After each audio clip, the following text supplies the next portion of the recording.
வயசாகி போச்சு. அது முதல்ல ஒரு இதாக இருந்துச்சு. இவங்க பூரா ஏமாலினி ரசித்து பார்த்தாங்க. ஏமாலினி ரசிகர்கள் தான் செத்துருப்பாங்க. 30-40 பேரில் அவங்க எல்லாத்தையும் ஏமாலினி தெரியும். அவங்களுக்கு பதிலாக ஏமாலினி செய்யக்கூடிய கைமாறு தான் இது. சின்ன வயசில் ஏமாலினியோட ரசிகராக இருந்திருப்பாங்க. அந்த பாவத்தை செஞ்சதுக்கு அங்கே போய் செத்து போயிட்டாங்க. அதுக்கு ஏமாலினி நன்றி தெரிவித்த விதமாக சொல்லியிருக்காங்க. அவங்க செத்தது நல்லது தான், ஆற்றுல தூக்கி போடுங்க அப்படின்னு.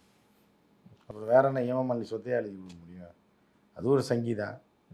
சங்கியோட சங்கி, செத்தவனும் சங்கி, பொழைச்சவனும் சங்கி, வாழ்த்து சொன்னவனும் சங்கி, இப்போ ஏமாமாலினியை ரசித்தவனும் சங்கி, ஏமாமாலினி சொல்கிறவன் ஏமாமாலினியும் ஒரு சங்கி.